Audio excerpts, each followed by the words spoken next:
This podcast is brought to you by Carvana. Car shopping shouldn't feel like preparing for a marathon of paperwork. That's why Carvana makes buying and financing your car easy. From start to finish, search thousands of vehicles with great prices.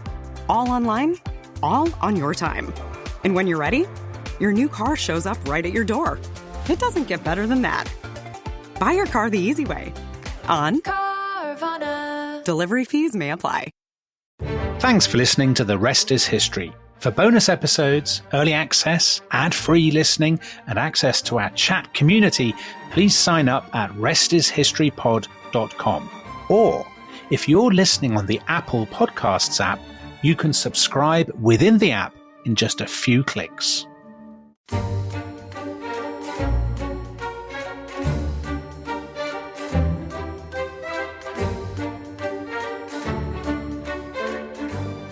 A kiss on the hand, maybe, quite continental, but diamonds are a girl's best friend. A kiss may be grand, but it won't pay the rental on your humble flat or help you at the automat. Men grow cold as girls grow old, and we all lose our charms in the end. But square cut or pear-shaped, these rocks don't lose their shape. Diamonds are a girl's best friend. That Dominic Sandbrook was, of course, Marilyn Monroe, perhaps the most iconic. Tom, nobody's still listening. There's no point talking. Nobody's still listening. I thought that was a magnificent performance. The most iconic of all Hollywood stars. I realised when I was reading up about her that she is, of course, the same age as the Queen. So if she was still alive now, she'd be 96. Born in 1926. Yeah.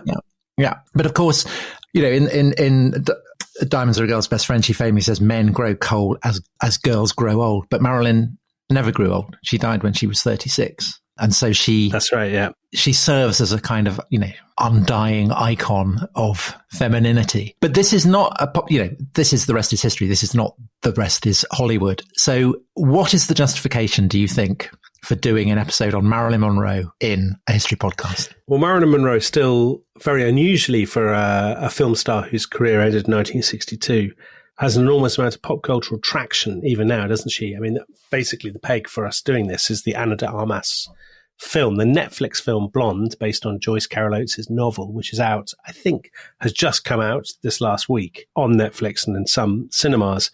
But also, I suppose, Marilyn Monroe, she's a classic example of that sort of 20th century figure who becomes an avatar for all kinds of other things. So I think she's an avatar for the classical age of Hollywood, for a kind of innocent, well, we'll go on to talk about whether it is innocent, for a sense of hedonism and a sort of pre-sexual revolution kind of pleasure-seeking. But also, of course, I think she's a symbol of 50s America, of Eisenhower's, specifically, I would say Eisenhower's America, the Cold War, buoyant, optimistic, intensely consumerist, the world after the Second World War. I think Marilyn Monroe, the very image of her, sort of kindles in people's minds this sort of sense of, and of course we can unpick all this sort of lost paradise of American dominance and of Americanization. And I think that's what she represents as much as anything, don't you? Well, except to the degree that she's also a tragic figure. So she's an embodiment of the dark side of the American dream. She's been caught up in the snarl of, the paranoid style of politics. What was the Yes, Richard Hofstadter, the paranoid style in American politics. So the way in which she's become the subject to so many conspiracy theories. Absolutely. So she dies a year before JFK gets assassinated. And of course, she was involved with JFK, although to what degree is furiously debated. So she has been caught up in the snarl of all those conspiracy theories. But also, in a way, she's a kind of icon of a pre-feminist age, but it's very, very easy to interpret her as a feminist figure, I think, both because she clearly suffered at the hands of a male-dominated Hollywood establishment, but also, I think, because she played quite an important role in pushing back against that. And I would say also the other reason why she's fascinating is that she's like a kind of magnet that picks up all the iron filings of the broader culture of America in that period. So she touches on advertising. She sings to troops in the Korean War. She engages with sport in the form of Joe DiMaggio, the great baseball star who she marries, with intellectual life in the form of Arthur Miller, who she then goes on to marry. Arthur Miller is embroiled in the McCarthy investigations, and Marilyn plays a quite heroic role in that, I think. She's a friend of Frank Sinatra, so there's a hint of the Mafia there as well. I mean, she's, I think, a really kind of totemic figure historically. So I hope that we have justified doing this podcast on her. Well, she has also a dimension that you hinted at a second ago, which we can perhaps go into later, which is you talked about her suffering. So the Joyce Carol Oates book, Blonde, for example, on which the current film, the Ana de Armas film, is based, is one of a host of sort of pop cultural visions of Marilyn Monroe that casts her as a victim. And actually, whether she was a victim is worth discussing. Of course, we live now in a kind of cultural landscape in which victimhood is highly prized and indeed celebrated. But whether Marilyn Monroe was she a victim, or was she an immensely canny operator who rose from nowhere to get to the top and did so not by suffering, but by being professional, hardworking, remaking herself, all those kinds of things? I mean, that's something else that is worth debating. I think it's possible for her to have been both. I mean, I think she did have quite a traumatic life. Her upbringing was pretty rough. But more traumatic than, say, Audrey Hepburn? Well, I think there's a kind of Dickensian quality to the role that she mythologized her upbringing. But I think it clearly did leave scars. I think she probably, I don't want to go all psychoanalytical, although Marilyn's engagement with psychoanalysis is another very, very kind of paradigmatic 1950s American thing. But I think she did have, to a degree, daddy issues, perhaps. But I know that both of us hugely admire one book in particular on Marilyn, which was very much friend of the show, Sarah Churchwell, who did a fantastic episode with us on Gone with the Wind. And she wrote, I think it's her first book, isn't it? The Many Lives of Marilyn Monroe. Yeah. In which it's a book not just less about Marilyn than about how Marilyn has been understood and presented. And right in the opening page, I'll just read it. So it's talking about the death, which is obviously the most controversial and object of particular fascination. It is hardly news that Marilyn Monroe's death remains controversial. More surprisingly, the mysteries surrounding her death are not the only confusions in her story. Uncertainty is the story of Marilyn's biographical life. We don't know nearly as much about her as people may assume. Although Marilyn Monroe was one of the most famous, most photographed, most written about people in the 20th century, we know less about her for certain than about many far more distant historical figures. So I think that's absolutely true, and Sarah demonstrates it pretty conclusively in her book. But the implications of that for the study of history and biography more generally is really quite destabilizing. So we did an episode on Theodora, the circus performer who ends up marrying Justinian, the Roman emperor. And historians debate, how much of the stories told in the scandalous stories told about how far are they true? But obviously we cannot know, because if we can't know key details about Marilyn Monroe's life, then what earthly hope do we have of ever kind of arriving at solid ground when we study the life, say, of an ancient Roman empress? I think that's absolutely right, Tom. When I was reading Sarah Churchwell's book, I was thinking she reflects quite often about these figures in history who we claim to know. How much do we actually really know, or how much are we simply... She gives brilliant examples in the book of biographers who repeat other biographers, who are actually repeating the original, these stories kind of going around in a circle. And merely because the story is told many times, it becomes enshrined as a fact. But as she says, especially with somebody who sex and romance are such an important part of their image. But with those kinds of matters, you can never really know what happens between two people, or so much of that. You talked about the Kennedy story. I mean, ultimately, the truth of the Kennedy story is nobody knows, or will ever know, or can ever know. So Norman Mailer, who I suppose is the kind of polar opposite of Joyce Carol Oates. He's the hard drinking misogynist. Yeah. But he wrote obsessively about Marilyn. And he said, why not assume that Marilyn Monroe opens the entire problem of biography? And I think actually he's kind of right, because you think Marilyn is one of the most recognizable faces of the 20th century.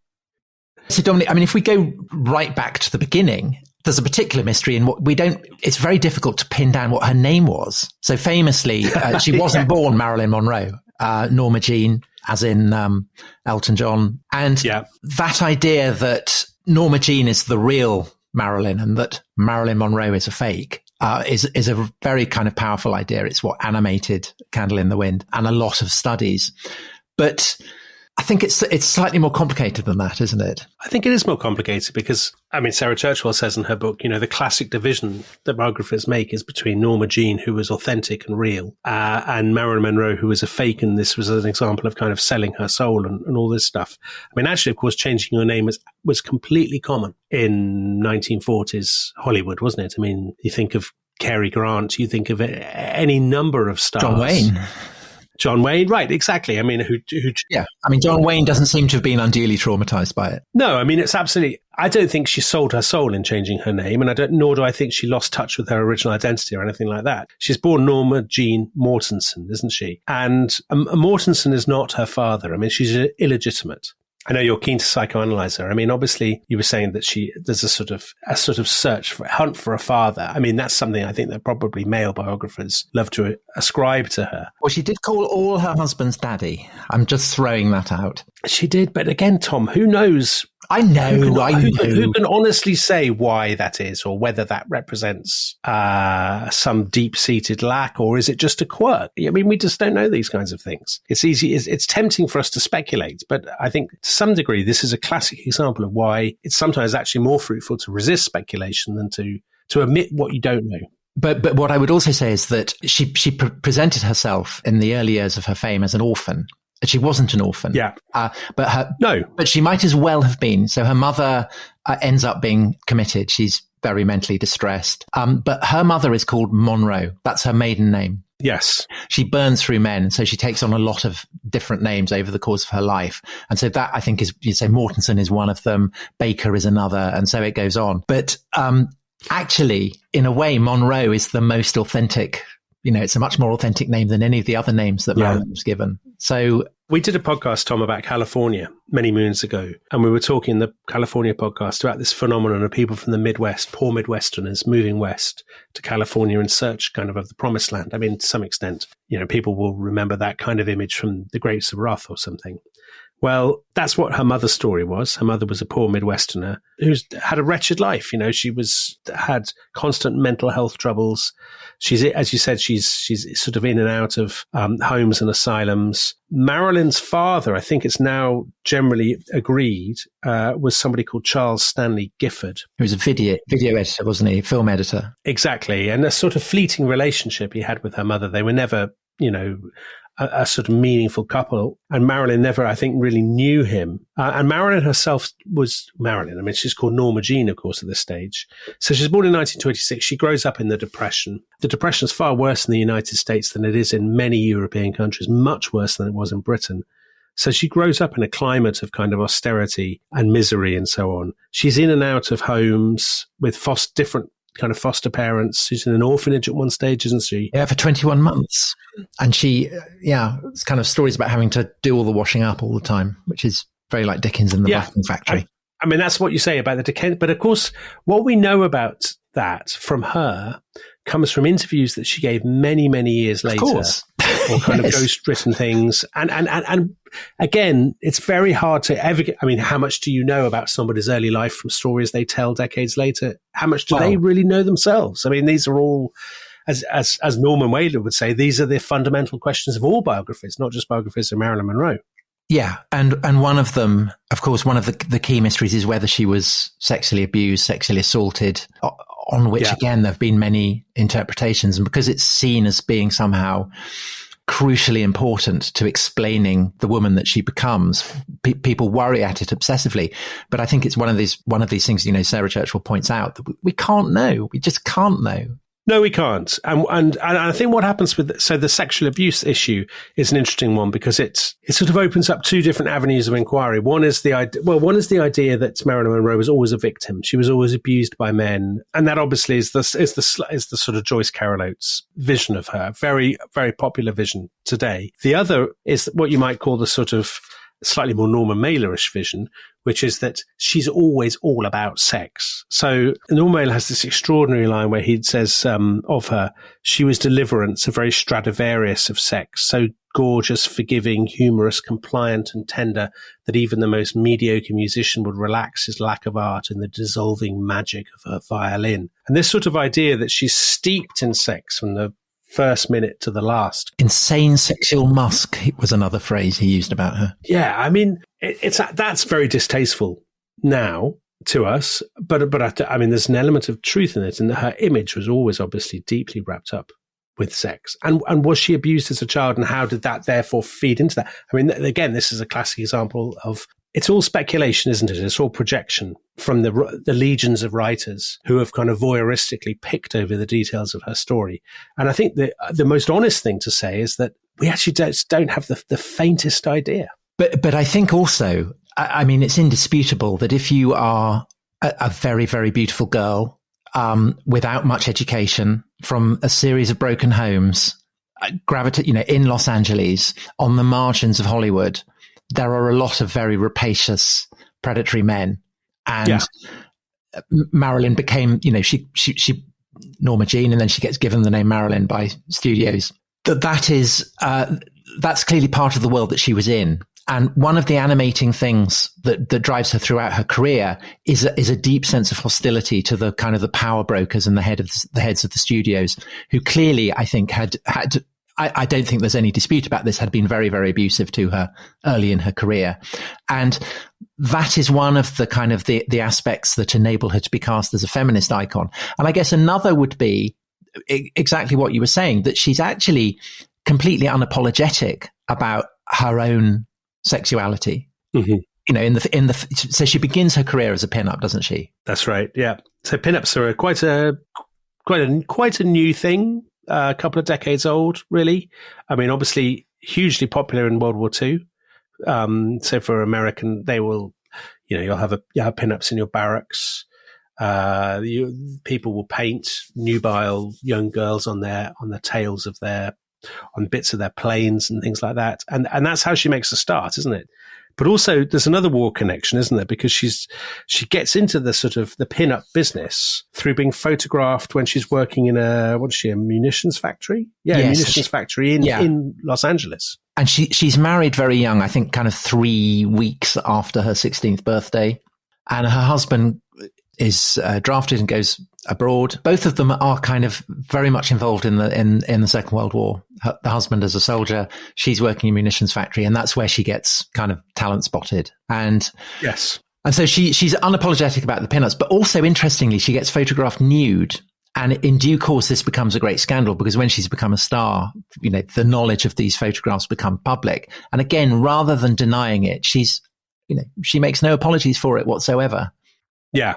I mean, I think actually there's no disgrace in being a pin-up girl. So the two big pin-ups of the late 1930s and 1940s, Rita Hayworth and Betty Grable, I mean, in a way, they're not unrespectable figures. They're enormously popular kind of stars, recognized not just in the United States, but all over the world. And that clearly is Marilyn's ambition. She thinks that she can be a pin-up, she can be a film star, as they are a sex symbol. And that's when she starts doing things like she straightens her hair, she dyes her hair blonde. Now, again, biographers have sort of taken the dyeing of her hair blonde as this sort of Faustian bargain. Yeah. She's lost touch with her authenticity. But of course, there are thousands upon thousands of women who are doing this at precisely this time because they want to become pinups, or because they want to, break into Hollywood or whatever. I mean, what distinguishes her actually is not the fact that she's inauthentic or anything like that. Having a new name, having a new sort of hairdo is completely standard. I think it's that she works so hard. She's harder working than most. She's very, very professional, and she's within the sort of boundaries of that world. She is smart, and photographers say she's always looking to try and, find the right angle. Yeah. She works harder than others, all of those kinds of things. Well, again and again, when you read about people who either photographed Marilyn or filmed her, they say there seemed to be nothing particularly impressive about her. And often they'll say she's quite chaotic. You think, how on earth has she made it this way? And then they look at the rushes or they look at the stills and they say she is just transcendently wonderful. There's a kind of amazing quote from Eve Arnold, who was the first woman to join, I think, the Magnum Photos agency. So, a woman who really knew what she was talking about. And she said that she never knew anyone who even came close to Marilyn in natural ability to use both photographer and still camera. And clearly it's Marilyn's ability to appear on film that, again, I guess, makes her a kind of archetypal figure. That in a way she's exploiting the reach of this new technology in a way that no one else can quite equal and quite rival. Well, I mean, that's an interesting one. Can anybody else equal it? I mean, there had been big stars before. I mentioned two of them, Rita Hayworth and Betty Grable. There would be other big stars in the 1950s. I think other people do rival it. And actually, when you look at the they would do huge surveys of exhibitors, of the people who ran cinemas, to see who were the biggest stars, who were the people who actually got people through the doors. And Marilyn Monroe was never higher than fifth, and she only actually appears in the top 10 in 2 years, 1953 and 1954. So I think she was equaled in a sort of purely cinematic sort of capacity.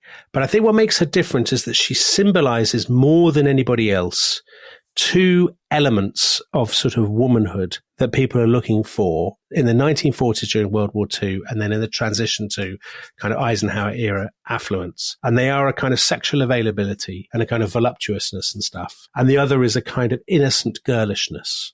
And obviously it doesn't, you don't have to be a sort of brain surgeon to be able to locate those to the anxieties that are afflicting people in an era of wartime and dislocation and instability and so on, that men who are separated from their wives, from their families, are kind of craving an idealized kind of girlish but sexually available sort of fantasy figure, don't you think? Yeah, absolutely. But I do also think that the degree to which she remains to this day an icon, far more than any other female or indeed male actor from the period, is due reflection of her ability to look good on film. And I think that that's a quality that has enabled her image to be reproduced. And it's also why she's a key figure, not just in film, not just in magazines, but also in advertising, isn't she? So, as she does now, so back then, she could sell things to a ferocious degree. So I guess I think you're right, Tom. The most famous photo of her is dabbing Chanel No. 5, isn't it, on herself? Chanel, exactly. The fact that the pinup itself is a kind of consumerist, it's a product, right? I mean, you buy pinups, you get them in magazines also, and so on. She's always kind of implicated in the world, in the sort of booming world of American consumerism. And I do think that it's not just that she's advertising the product, but of course she is also the product, isn't she? I mean, So the seediest manifestation of that is that the nude photos, for which she got paid $50 or something, they get bought by Hugh Hefner. He buys the negatives for $500. He slaps them all over Playboy, and he makes millions from them. So there's a story. Yeah, as we go towards the break, let's just get her into Hollywood, Tom. Yeah, so let's not end on that note. Yes, so she so she separates from her first husband, divorces him. Yeah. She gets picked up by a range of talent agents, directors who recognize her talent. She starts to appear in major films. So Gentlemen Prefer Blondes, which features the song that I impersonated so magnificently at the start of this episode. Yeah, so that's 1953 is really the year. She's done a few films in the early 50s, but 53 she did Niagara, Gentlemen Prefer Blondes, and How to Marry a Millionaire. And I guess it's the combination of those three, isn't it? That really, because that's the first year, 53, in which she appears in this top 10 for the exhibitors. This poll based on, who are the big stars of the day. So she's not as big actually as, John Wayne or Gary Cooper. And she's not she doesn't have the prestige, nothing like the prestige of a Katharine Hepburn or somebody, but she will get people through the doors, I think, by the end of 1953 in a way that she wouldn't have done a couple of years earlier. And then it's the events that happen after that kind of leverage her to become more than just a film star and make her a cultural icon. So when we come back after the break, perhaps we'll look at that. We'll look at Joe DiMaggio, Arthur Miller, and the Kennedys. Very good. We'll see you after the break. This episode is brought to you by Rocket Money. Tom, we often talk about how to organise our finances. I'm very conscious that I'm paying for a lot of mad subscriptions. And there's one thing that we've talked about often on this show. It's the thing that we probably hate more than any other, and it's a hidden fee. I would love to get my finances under control. There are all these things piling up on our bank statements, and I think I need to fix this problem. I need to sort this out and to stop this. I mean, my finances are so chaotic that I need this app. So I'll tell you what it is. It's called Rocket Money. It's a personal finance app that helps find and cancel your unwanted subscriptions. It monitors your spending and it helps to lower your bills so that you can grow your savings. With Rocket Money, you can track all of your subscriptions and you can easily cancel within the app with just a few taps, saving you time, avoiding charges. And you can also set budgets and goals and get personalized insights and regular reports to track how you're doing. They will even send you real-time alerts for large transactions, upcoming bills, refunds, and even low balances. So let Rocket Money help you reach your financial goals faster. Join at rocketmoney.com/ishistory. That's rocketmoney.com/ishistory. rocketmoney.com/ishistory. Wherever Bud goes, his harmonica goes with him. It's a pocket full of soul. Now he's living with prostate cancer. He asked his doctor about Xtandi enzalutamide. Xtandi 40 milligram tablets treats men with prostate cancer that has spread to other parts of the body and responds to a medical or surgical treatment to lower testosterone. Xtandi may cause serious side effects: seizure, a brain condition called PRESS, allergic reactions, heart disease that can lead to death, falls and bone fractures, swallowing problems, or choking that can lead to death. Stop Xtandi and get medical help at once if your face, tongue, lip, or throat start swelling. Tell your doctor at once if you faint, have a seizure, quickly worsening headache, decreased alertness, confusion, vision problems, chest pain or discomfort, or shortness of breath. Xtandi can cause harm to an unborn baby or miscarriage. Use birth control during and 3 months after Xtandi. Common side effects include muscle and joint pain, feeling unusually tired, hot flashes, constipation, less appetite, diarrhea, high blood pressure, bleeding, falls, fractures, and headache. Talk to your doctor and visit Xtandi.com.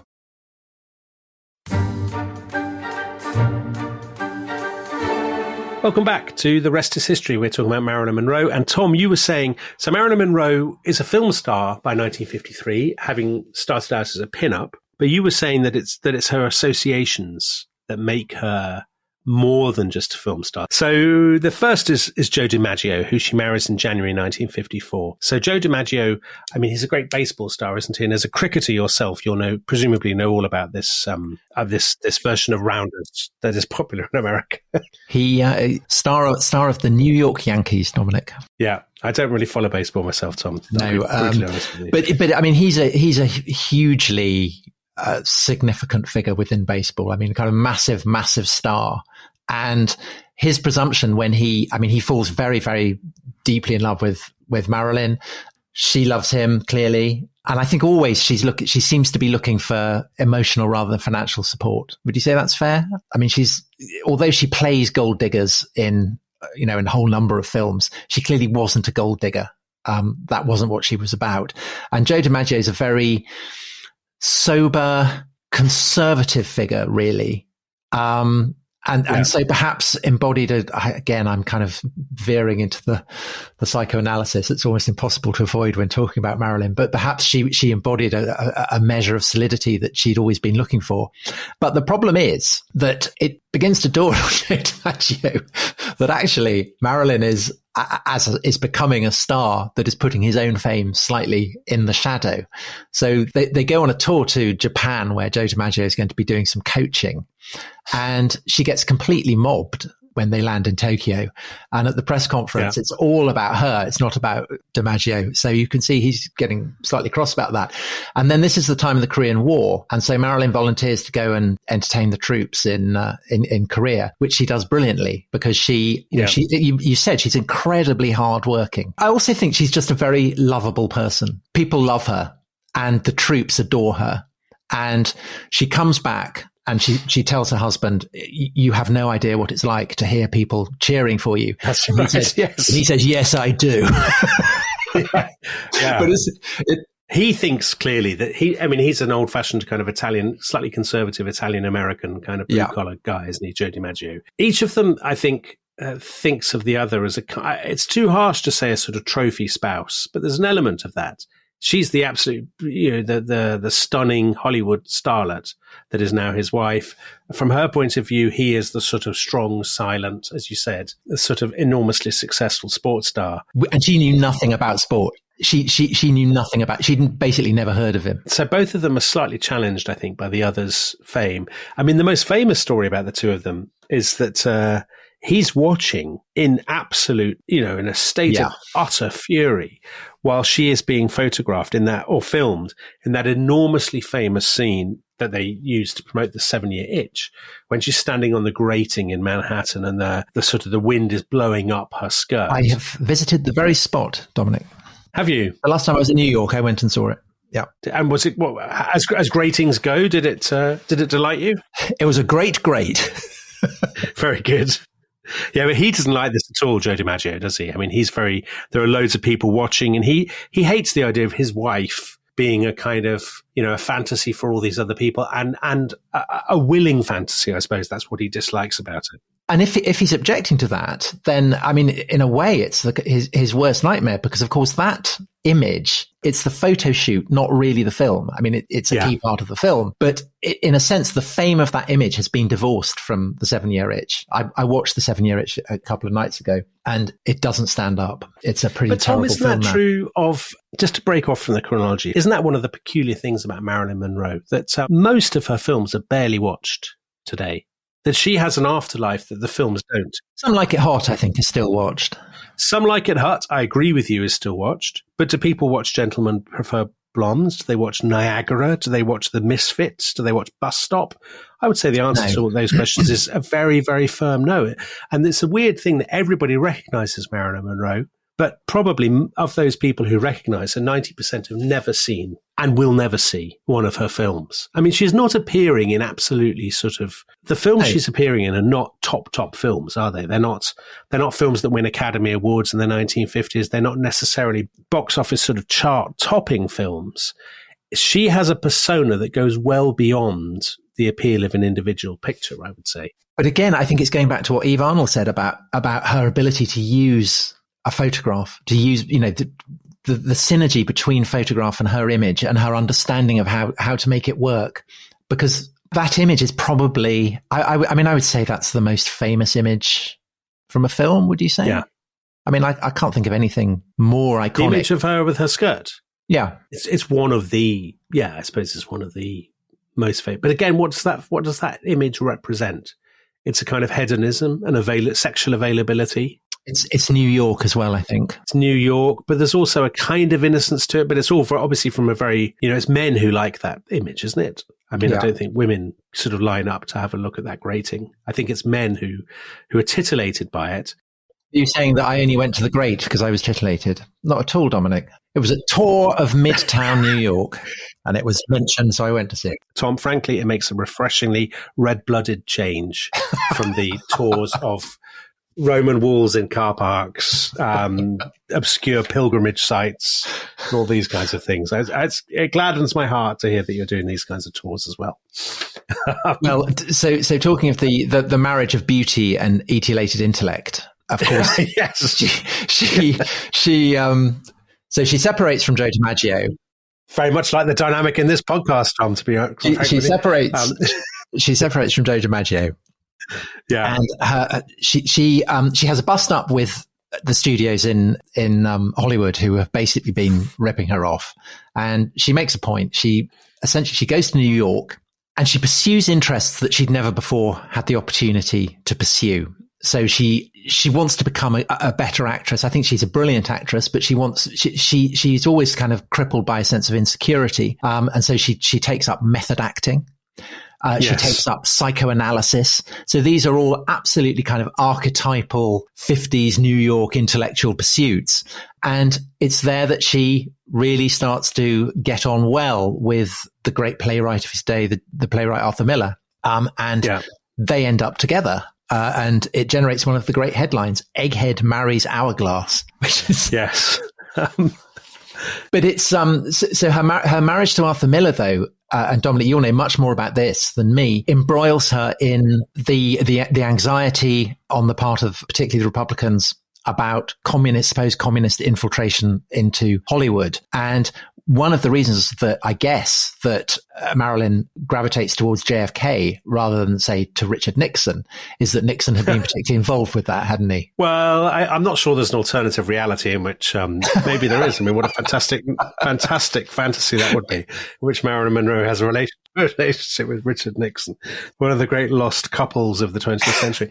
Yeah, so Arthur Miller, I mean, his by far his most famous plays, Death of a Salesman, 1949, The Crucible, 1953. So he's already written his greatest works. And as you say, he is largely because of The Crucible, he's identified with the sort of anti-McCarthyist. So the McCarthyist movement, the kind of the witch hunts, the Red Scares, the belief that America is being betrayed and sold out by communist subversives. By the time she marries him, actually, McCarthyism has kind of passed its peak. So it's a little bit safer than it would have been 4 or 5 years earlier.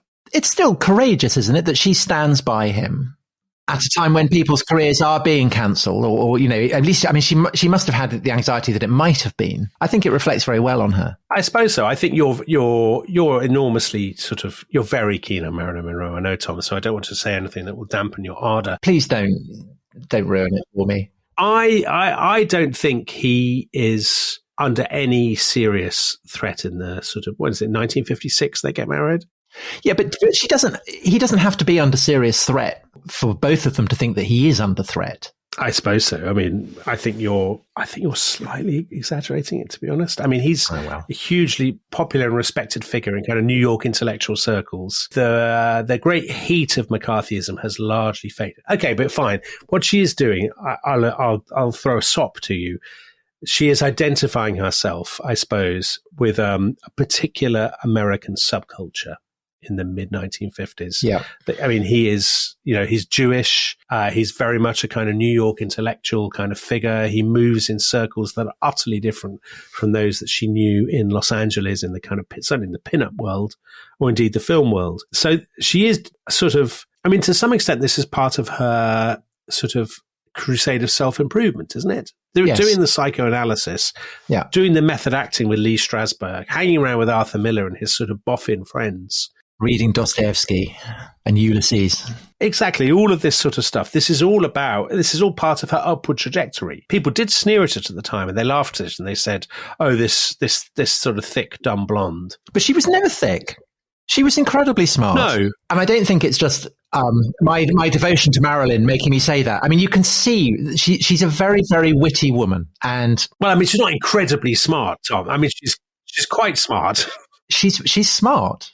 And her understanding of the dynamics of the world that she's in is very, very clear. So why shouldn't she enjoy Dostoevsky?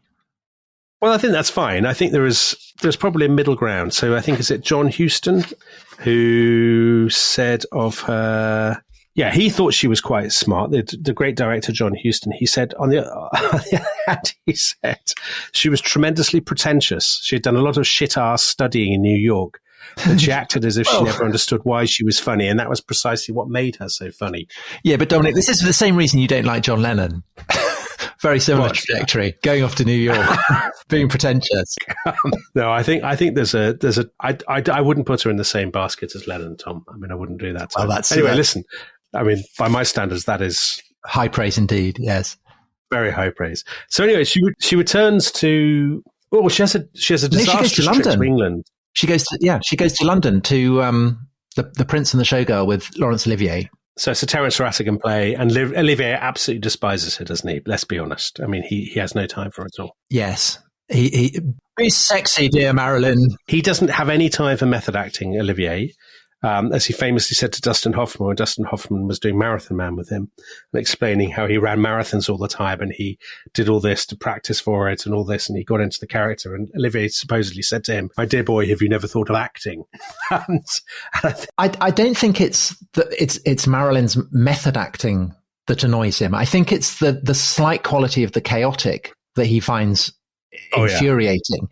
But again, it's this kind of magic that she has, that when they look at the rushes and they put the film together, her performance is transcendent and much better than Olivier's. Well, Olivier says that himself. But she, I think, acts him off the screen. Well, he says that later on he put on the film for friends, thinking they would all laugh at it and laugh at her. And he said by the time it was over, it was very clear that she had been by far the best person in it. And he admits that himself, to do him credit. So I don't think it's...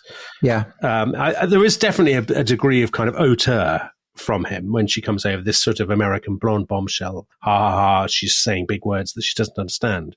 But to do him credit, I think he came to recognize his own mistake. Anyway, she goes back to... Well, no, hold on, Dominic. Hold on. Because also she meets the Queen. Born in the same year, of course, 1926. Born in the same year.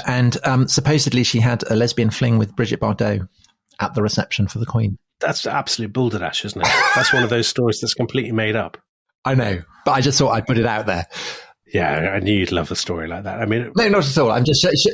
But it's all about the intersection of royalty and Hollywood and French sophistication, and the intersection point makes a story like that irresistible. So I think that's kind of interesting demonstration of how when you have the ingredients, people just can't resist mixing them all up and generating a fantastical concoction. I just throw that out there. It's a fantastical concoction. So by this point, actually, the funny thing is that by this point, 1956, 1957, I mean, she's probably more famous than she's ever been. And yet you could argue that there were the shining exception of Some Like It Hot, the Billy Wilder film that is yet to come. The best days of her career are already behind her. So it's at this point that she drops out of those lists of the biggest stars, the stars who will basically get bums on seats in American cinemas. And actually, Some Like It Hot is the only film that she has yet to make that anybody ever watches today. I mean, that's pretty much right, isn't it? She's got, I think so. She's got about 6 years to live.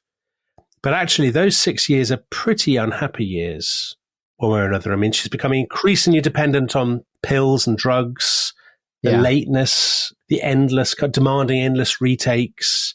It's actually it's a sort of, you don't have to see it through the lens of her death and with a sort of teleology, knowing that the sort of her doom is fast approaching, to see it as actually a pretty standard Hollywood story of somebody who's had this tremendous rise, this peak, and now the decline begins. Or do you think I'm being too harsh, Tom?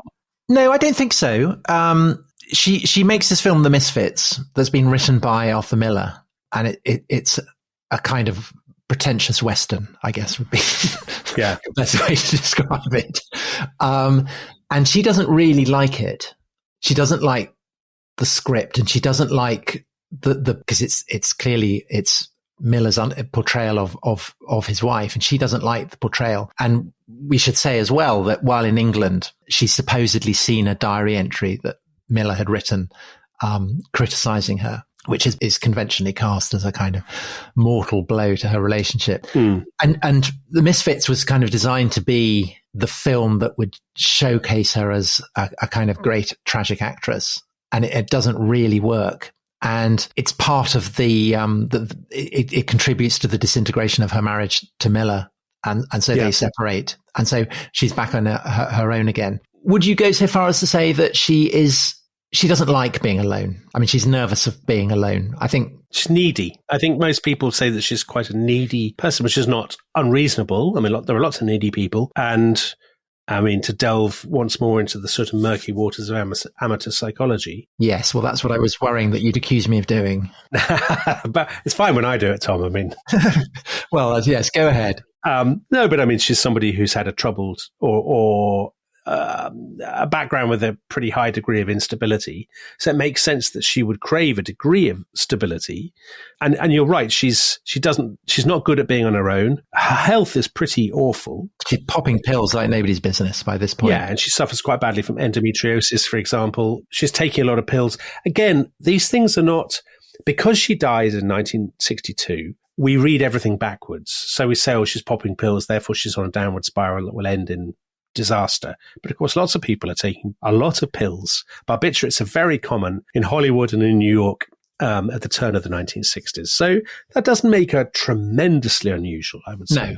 No. But and also you say that, I mean, after Some Like It Hot, her films slightly go off the boil. But her ability to situate herself in the kind of the crosshairs of American life remains unexampled. So she becomes very close to Frank Sinatra, probably the biggest name in music in the world at the time, and the Rat Pack, and of course rumored affairs with Bobby Kennedy, and his father, the President of the United States, John F. Kennedy. Okay, so this obviously transforms her historical reputation, doesn't it? Her posthumous reputation. I mean, we see it her entire life now through the lens of those supposed Kennedy relationships. Here's what I think about those. John F. Kennedy was a man who had an enormous number of affairs. Whether he was, people have different sort of theories about why, actually. Is it because he suffers from Addison's disease and his horrendous kind of health complaints, and therefore he's trying to blot out the pain? Is it because he has this kind of droit de seigneur, this kind of aristocratic...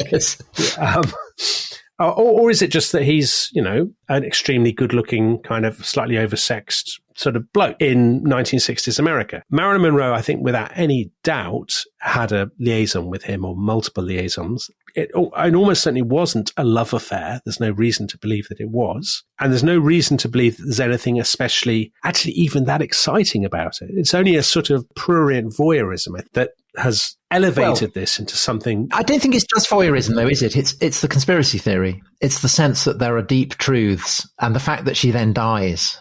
Yeah, I know. But I mean, Sarah Churchill was very good about this. She sort of says maybe they were just having an affair because, they quite fancied each other, and they saw each other a few times, and that's an end to it. Of course. That's not unheard of in the history of the human race.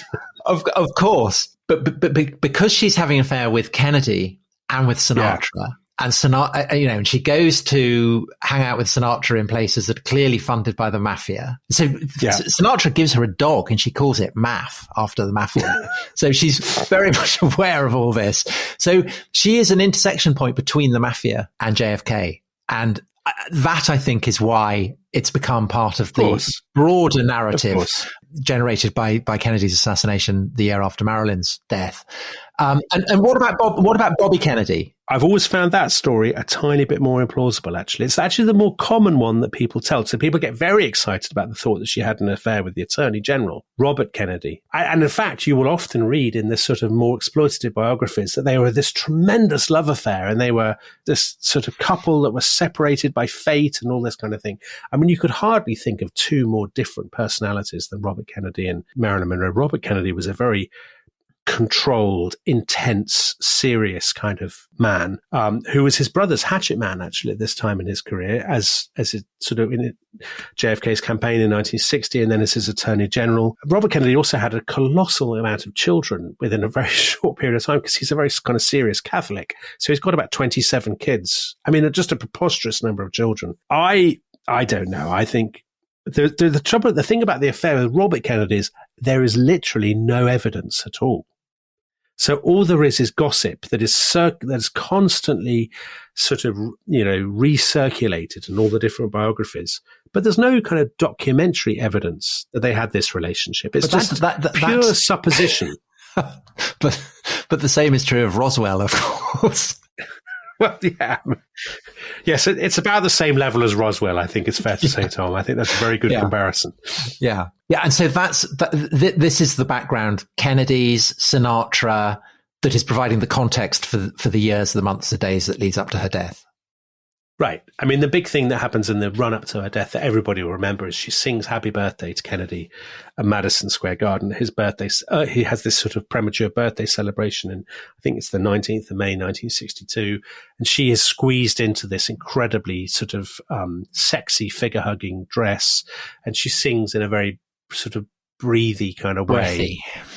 Breathy, exactly. It was a breathy way. I mean, it's just a very, this sort of, overtly sexualized way, Happy Birthday, Mr. President.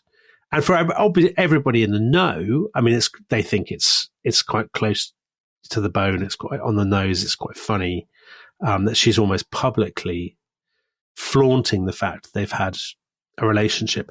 But again, had she not died several months later, and had he then not died and had a second term as president and been embroiled in Vietnam, would this be this sort of doomed moment? I mean, obviously it wouldn't be. But it did, and so it is. I mean, yes, fair enough. That's the whole point. I mean, point entirely taken, but she does die, and she kind of dies. She dies at the age of 36, the same age that Byron died. And it's that enables her to, she doesn't grow old. But what don't you think, though, what you think of the death colours the entire story? Of course. Absolutely. You back project it. Absolutely. Completely. Yeah, you back project the whole thing. Or if you think that she committed suicide because she's so miserable and unhappy. Of course. She's been a victim all her life. Or she's being murdered by Bobby Kennedy or JFK or the Mafia or I mean, of course. Absolutely. I mean, but listeners will not be surprised that I do not think she was murdered by the Mafia. Do you think it was Bobby Kennedy then?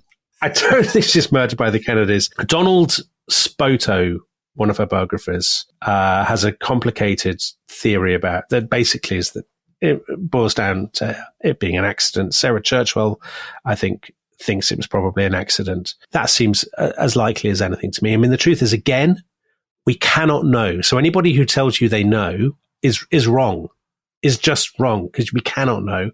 But I think the most likely thing is that she's taking an awful lot of pills of various kinds, and she probably takes an accidental overdose. I mean, again, it's hardly uncommon among Hollywood film stars, rock stars, and so on of the 1960s and 1970s, is it? I mean, but so people compare her to Elvis or to Jim Morrison or whatever, famous people who die young. But I think that she's much better thought of as part of that nexus of weird conspiracy. So I mentioned Roswell. I think it's not. I think she has become part of that kind of industry of conspiracy theories.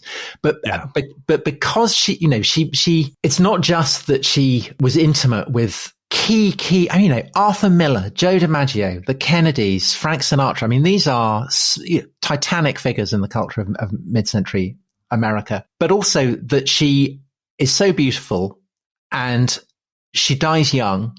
And I think I'm right that the first of the screen prints that Warhol does is of Marilyn. So she blazes the path for all the other Chairman Mao's and Elizabeth II and all the other ones that he'll go on to do. Sarah Churchwell is brilliant on this, on how the moment she dies, and maybe even before she's died, the myth is cannibalizing her, the real Marilyn. And so it has always done. And I think that the fact that someone can be cannibalized to the degree that she has been tells us a lot about the evolution of popular culture and media over the decades that have followed her death. Don't you think? I think that's true. I think the timing is really important. So she dies in 1962, in the summer of 1962. Kennedy dies in the autumn of 1963. So they're quite compressed. Robert Kennedy dies in 1968, the same year as Martin Luther King. Both Marilyn Monroe and John F. Kennedy died before the 60s took, what in sort of narrative terms are their sort of dark downward turn. So they both die before the war in Vietnam really comes to dominate the headlines. They die before the civil rights movement, before the sort of the marches and the martyrdom give way to the riots in 1966, 67, 68. Yeah, and assassinations, until violence comes to dominate the headlines rather than, let's say, justice, if you like.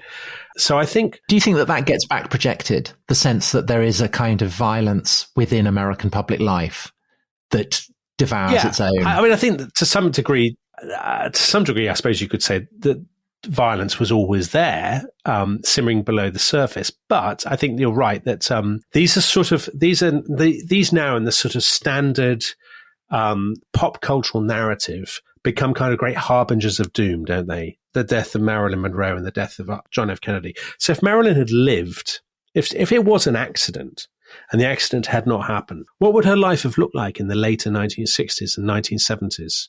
She would presumably have done other films, but not probably very successful films. She would have been yesterday's woman. She'd have been left behind by, I don't know, Faye Dunaway or younger kind of stars who were very different kind of image of sexuality. Well, I think you look at Elizabeth Taylor, don't you think?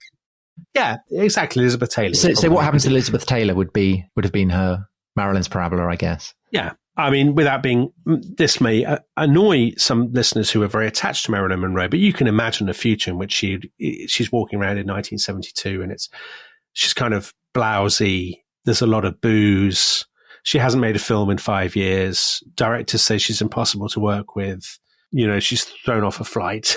The story kind of writes itself. She's got off with Richard Nixon at last. Yes, the couple that was meant to be. I think because she's cut down when she is in 1962, she becomes the symbol of a kind of lost innocence, I suppose, doesn't she? Because, of course, this is the point up to the 1960s. Sexuality and sort of sex is framed very much in terms of kind of increasing availability and visibility and so on. And this sort of, there's no sense, or very much less of a sense, of it being politically conflicted as it becomes later in the 1960s and then the 1970s. So you talked earlier about her as a sort of feminist figure, but really that sort of 60s feminism has yet to get underway by the time of her death. And it's interesting to think about how she would be perceived. How would she have adapted to that world? Would she have continued to kind of improve herself, as it were, and to sort of ride the wave? Or would she have been left behind? Would she have been a relic of a sort of slightly discredited, shop-soiled kind of 50s world? I suppose the brutal truth is that people probably wouldn't care what she thought, actually. Do people care what Elizabeth Taylor thought? Probably not. The weird thing is that she wouldn't be the icon that she is now, right? I mean, if the blousiness and the being kicked off Concorde had happened in 1976, Gap Gap used her image in the 1990s. Would they have used it in the 1990s? No, of course they wouldn't, because they don't use Elizabeth Taylor now. No, I agree. But and so that's why she was so, why the Candle in the Wind could so readily be adapted by Elton John to The Death of Diana as well. I mean, I think in some ways, the funny thing about Marilyn Monroe is that she's become so confused with the Kennedy story, hasn't she? Oh, with Diana as well. Yes. Yeah. Do you know? that's the interesting thing about Marilyn Monroe, that we could talk for sort of 3 hours, and there are lots of different kind of angles into the story. But actually, the funny thing is, what is so often missing, what we struggle to get a sense of, is actually the woman herself, isn't it? Because a lot of what we've talked about in this podcast has been about iconography and about symbolism. But the actual, the reality of the woman is really hard to get at, I think. I called her lovable. Every biography of her I've read, whenever she's allowed to speak in her own voice, she comes across as very smart, very funny, very likable. I mean, clearly quite difficult. I mean, she was a Hollywood diva, but I think the most kind of personally attractive of all the Hollywood stars, all the big Hollywood stars. You think so? I do. Yeah, I do. You'd rather go for dinner with Marilyn Monroe than with Grace Kelly, Tom? I think I probably would, yeah. Okay, well, on that, you and I would differ. So I suppose, Dominic, I mean, essentially, if we want to sum up what this episode's been about, in a very real sense, she was like a candle in the wind. Is that what you'd say? Oh, Tom, that's painful. That's painful. No, I think she's she's an example of the challenges of biography on the one hand, and trying to make sense, to fit into a historical narrative, the life of a complicated individual. But she's also a brilliant way to talk about 50s and 60s America. And actually, we will be coming back almost exactly a year from now. So that's a long time for listeners to wait, but we will be finally returning to the subject of the Kennedy assassination, won't we, in 2023 for the anniversary. And I'm really looking forward to that, because we can go into it in depth and talk about all the conspiracy theories. All of you who listen, who espouse one particular theory or other, you'll all find something to offend you and to as we dismiss all the theories, as we reveal reveal the real truth. Exactly. Frank Sinatra killing JFK because he'd murdered Marilyn. The truth will out. Wow. The truth is out there, and we will reveal it. Thanks very much for listening. Bye bye. Bye bye.